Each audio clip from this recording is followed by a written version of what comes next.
উখিয়ার ঝানিয়াপালং সোনারপাড়ার সৈকত সংলগ্ন নৌঘাট থেকে ৫০ বস্তা পেঁয়াজ, ১০ বস্তা ময়দা উদ্ধার করা হয়েছে। ইউপি সদস্য জালাল উদ্দিন জানান, ২৬ এপ্রিল রাতে সরকারি রাজস্ব ফাঁকি দিয়ে অবৈধভাবে চোরাই পথে মিয়ানমারে পাচারকালে এসব মালামাল উদ্ধার করা হয়। রাত্রে ১২টার দিকে আমাকে ইনানি কোস্টগার্ডের সিসি মহোদয় আমাকে কল দিয়েছিলেন যে আপনার এলাকার রেডিয়ান হ্যাচারির সামনে পণ্য পাচার, আপনার ৫০ বস্তা পেঁয়াজ, ১০ বস্তা ময়দা সহ বার্মাতে সাগর পথে পাচার করার জন্য যখন বুট যাচ্ছিল তখন তারা খবর পেয়ে সোনারপাড়াতে চলে আসেন। তারা বুটসহ পণ্যসহ পেঁয়াজ এবং ময়দাসহ বুটসহ আটক করে ফেলেছে। তারা আমাকে অবহিত করলে আমি সরজমিনে আসি। আমি তখন জিনিসগুলো দেখতে পাই। বর্তমানে মালামালগুলো ইনানি কোস্টগার্ড অফিসে রয়েছে। স্থানীয়রা জানান, বাংলাদেশ থেকে চোরাই পথে মিয়ানমারে বিভিন্ন মালামাল যায়, আর মিয়ানমার থেকে আসে ইয়াবা। মায়ানমার তো মূলত উদ্দেশ্য হইলে ওরা প্রচার করানোর উদ্দেশ্য হইলে এনতে ব্যাগ খাইয়ে দিলে ইয়াবা, ইনোর পরিবর্তে দেয় ইয়াবা আনিয়ে নেয়, ওরা বিভিন্ন আরো সমস্যা নষ্ট করে ফেলার। যে ঘাটটা আছে ওখান থেকে পণ্যগুলো পাচার হচ্ছে। তো আমরা আসলে এটা বন্ধ হয়ে গেছিল, ইদানিং আবার সক্রিয় হয়েছে।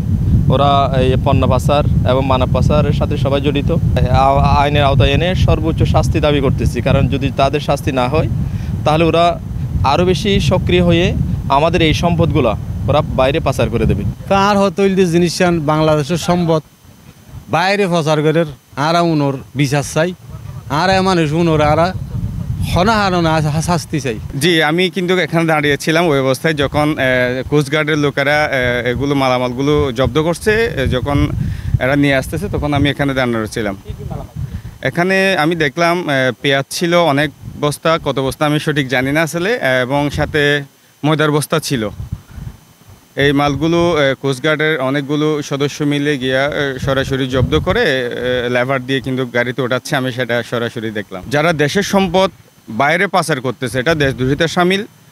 আমি যারা জড়িত এসব কাজে, এসব নিন্দনীয় কাজে, এসব ঘৃণিত কাজে যারা জড়িত, আমি তাদের সর্বোচ্চ শাস্তি কামনা করছি।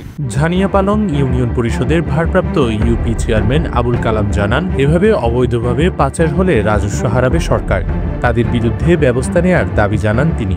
২০ বস্তা মজা দর্জি আর কিছু তেলাসির কেরোসিন মনে হয়, হাইবার তাল, বুড়োর তেল ইন আসিস উত্তম মালজা আবশ্যকী ইয়াবালিয়াই আর মানুষের আর দেশের যারা গড়ের তার আর দেশের শত্রু, তার আর দেশের শত্রু মানে তার আর দেশের ক্ষতি করতে সাধ্য। উখিয়া উপজেলা নির্বাহী কর্মকর্তা কামরুল হোসেন চৌধুরী উদ্ধারের বিষয়টি শুনেছেন বলে জানিয়েছেন। একইভাবে ইনানি পুলিশ ফাঁড়ির ইনচার্জ দুর্জয় মালামাল উদ্ধারের বিষয়ে জানেন বলে জানান। শুনছি ওই যে কোস্টগার্ড একটা অভিযান চালাইছে রাতের বেলা, ওরা কিছু আলামত পাইছে, ওরা জব্দ করছে। কোস্টগার্ড পরবর্তী আইনগত ব্যবস্থা ওরা নিবে আর কি। উখিয়া থেকে সালাউদ্দিনের প্রতিবেদনে অতনু জয়, সিসিএন।